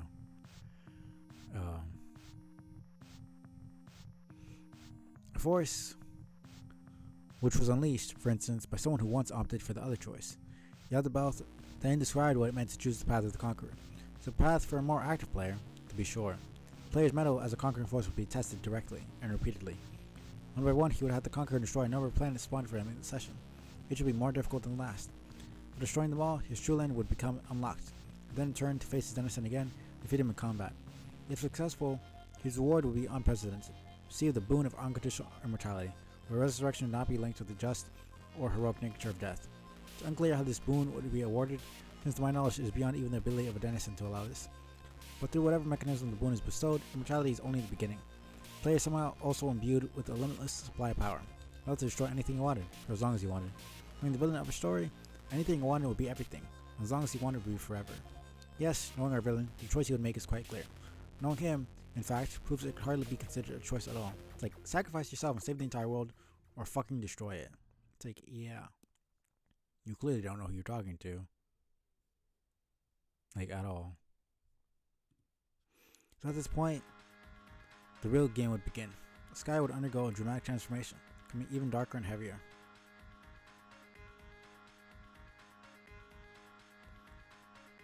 I think I'll finish this up and then get to take a little break, get to Silk Song. Soon it'll become a very massive solid sphere. It begins to generate heat within due to rising density. The surface will begin to crack. Resulting explosion is known as the first break. From the primordial blast would emerge 15 planets for the player to conquer. Scatter and ricochet at high velocity before settling into orbit in the medium. Break is a very violent phenomenon though. Not all planets will necessarily clear the blast before the sky and debris settles into its final state. Vast amount of resonance matters then collapses into a black hole. Its gravitational pull is tremendous. Any object within range will be sucked in and destroyed. Those planets which settle into orbit will be safe for the time being, but in the case of our villain session, 3 of the planets did not make it and fell into the hole. Wonder which ones those are.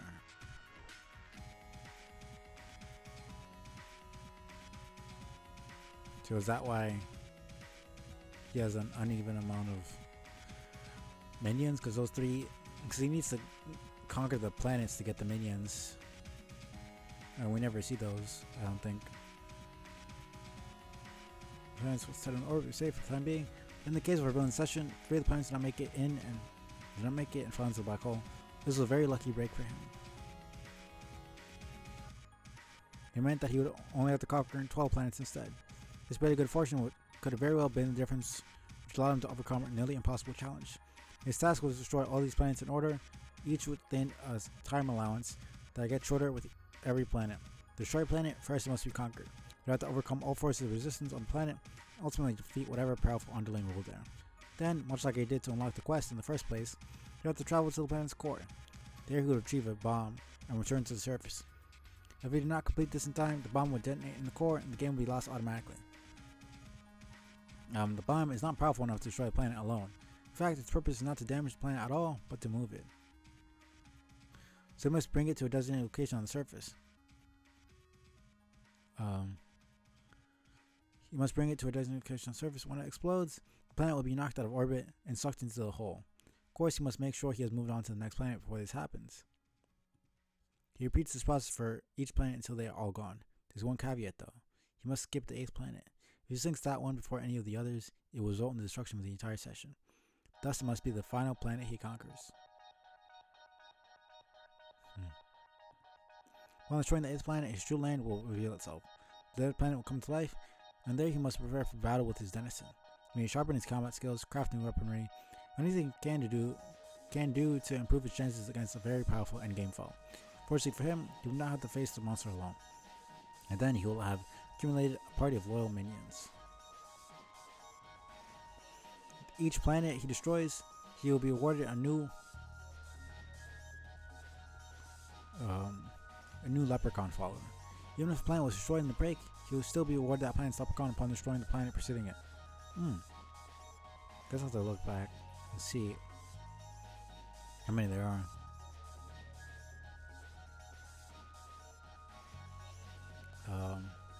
So what the planet's leprechaun upon destroying the planet preceding it, sort of like a 2-for-1 deal. Wait, leprechauns? Yes, John. I'm delighted to see you have pounced on what is clearly the most interesting part of the story so far. Leprechauns are a fascinating mythical race, though there is some dispute among scholars as to whether they are actually a breed of gnome. Can't say I blame you for being speechless. There are no doubt hundreds of questions swirling in your head at once about these wonderful creatures. Where do I even begin? You must forgive me. I find it very difficult to resist going on at length about them. I just think they're so great. For instance, I can and have given lectures for weeks at a time on their marvelous and widely varying magical abilities. More intriguing yet would be any medium to long form harangue on the topic of their culture and customs, most of which revolve around luck. The most captivating of all, the subject upon which I will not assiduously expound will be the positively scintillating subject of leprechaun romance. Oh god.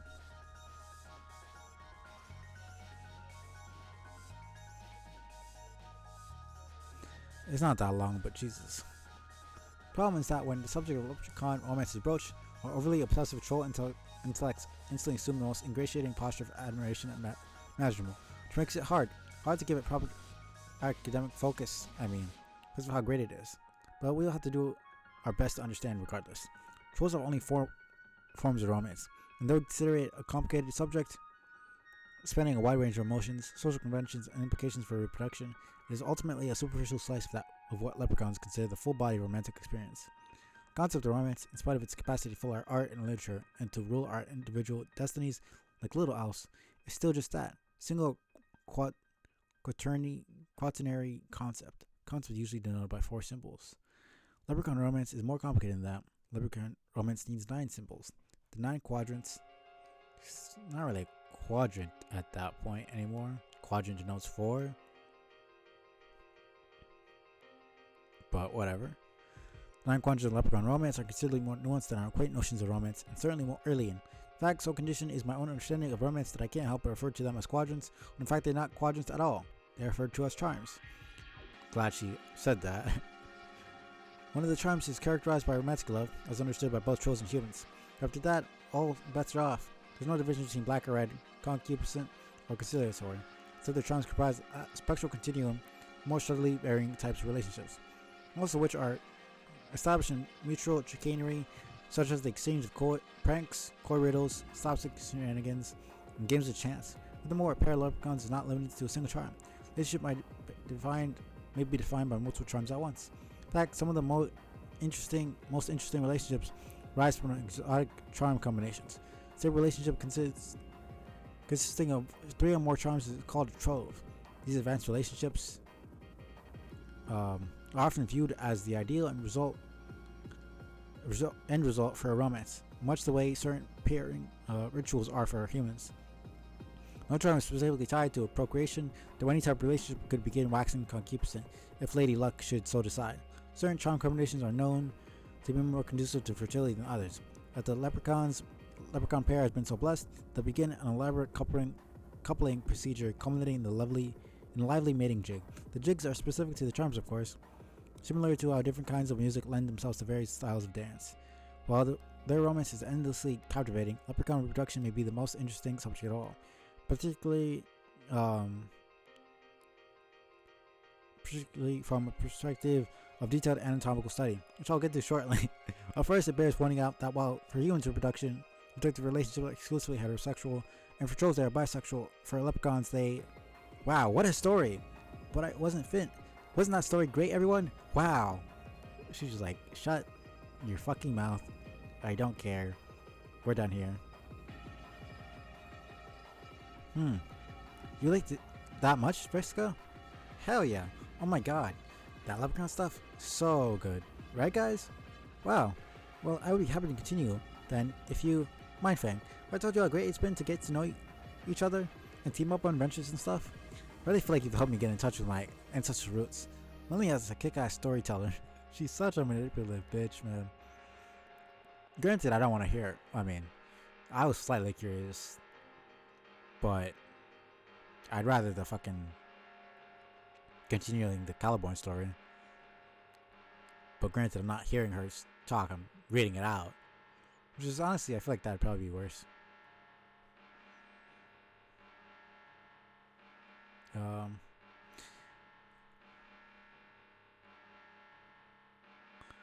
It was like this whole part of my personality I was never aware of. Like the part that's compelled to just outright explain tons of really interesting things to people. I'll spare no detail whatsoever. It's made me feel a lot closer to understanding my aspect, as well as closer to you. So I just wanted to say, thanks. You're welcome. I feel the exact same way about my time with you. You've really helped me get in touch with the true pirate within. I saw in you the adventurous spirit I always wish I could be. You helped me finally understand the virtue in rationalizing questionable decisions and behaving unscrupulously for the greater good. That's exactly why she's so dangerous, because she legitimately believes she's doing what she needs to do to help people, when she's really just being a selfish bitch. And that's why I like Riska, because she doesn't pretend At least later on, like she actually cuts the bullshit and is like, well, she actually becomes a better person. Like when she starts admitting, like, yeah, I'm just a bitch. So what? Before she would make excuses and try to pretend like she was the victim, even though she had just murdered somebody or treated someone like absolute shit. It's like, no, you're just a bitch. Like, let's stop pretending you don't really care. That's fine. Like, at least own that shit. Instead of pretending like you're some soft little baby who's being bullied. Like, no, people just don't like your bullshit. Like, you're not a good person. You're not a good friend. People don't want to be around you. Even Trezzy, who was arguably just as bad as Vriska, was like, this is too fucking much. I'm done with this. Like, and Vriska's she's got a certain brand of insanity that's just a bit much at times. Stop. You're going to make me start tearing up. Get over here and give me a hug, Alpha Sister. She's such a bitch, man.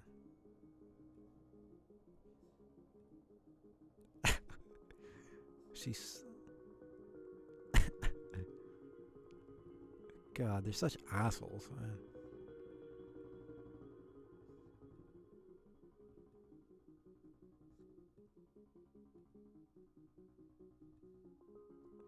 Right, this whole thing.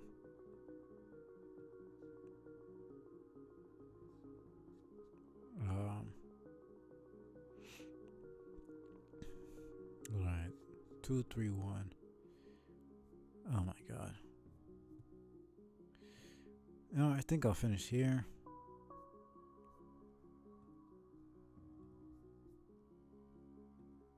Ugh.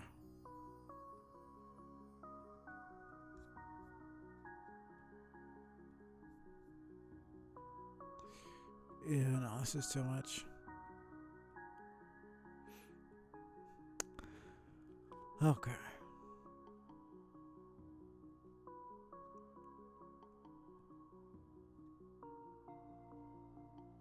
I was here.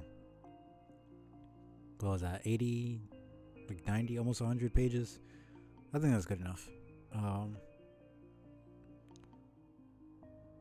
Just need 2,000 more pages. It's actually not as bad as it seems. So yeah, I'm gonna take a quick break.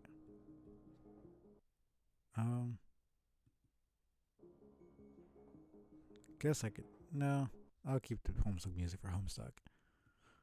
Um,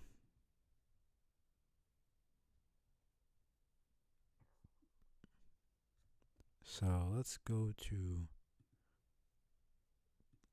the break screen.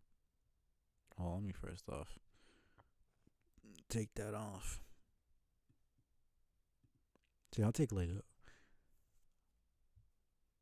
couple minutes of break, get some water and such,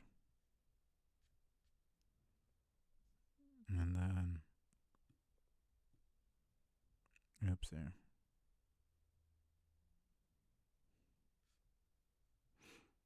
And then yeah, I'll be back in a little bit. Put the break on.